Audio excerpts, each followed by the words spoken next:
আপনি কি খেয়াল করেছেন যেটা নিয়ে আপনি বেশি ভাবেন সেটাই পরে অনলাইন অ্যাড হিসেবে আপনার সামনে চলে আসে?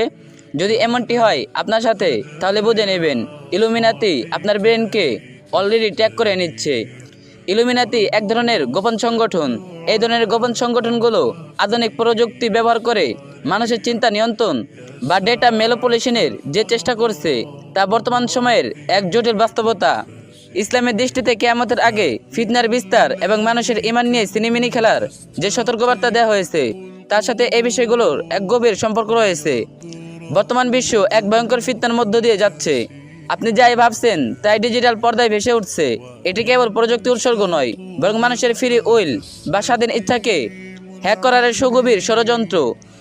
ইলুমিনাতি বা দাজ্জালি শক্তির এই মাইন্ড কন্ট্রোল গেম আজ আমাদের চিন্তাগতকে বন্দি করে ফেলেছে। সামনের দিকে তারা মানুষের ব্রেন হ্যাক করে মোবাইলের মাধ্যমে মানুষকে হত্যা করবে।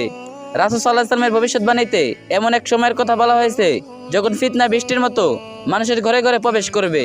আর সেই ফিতনা আমাদের হাতের স্মার্টফোন আর ইন্টারনেটের মাধ্যমে সরাসরি মগজে আঘাত করছে।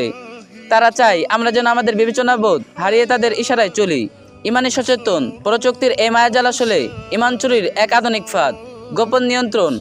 যখন আপনার চিন্তাগুলো আপনার নিজের থাকবে না, তখন আপনার সিদ্ধান্তগুলো হবে অন্যের চাপিয়ে দেওয়া। এটাই কি সেই দাজ্জালি শক্তি যা মানুষকে সত্য থেকে দূরে সরিয়ে অলিকে এক দুনিয়ার ব্যস্ত রাখবে? একমাত্র বাঁচার পথ এই ভয়ঙ্কর সময় থেকে বাঁচতে আল্লাহর ওপর তাওয়াক্কুল এবং রাসূল সাল্লাল্লাহু আলাইহি ওয়াসাল্লামের সুন্নাহর বিকল্প নেই।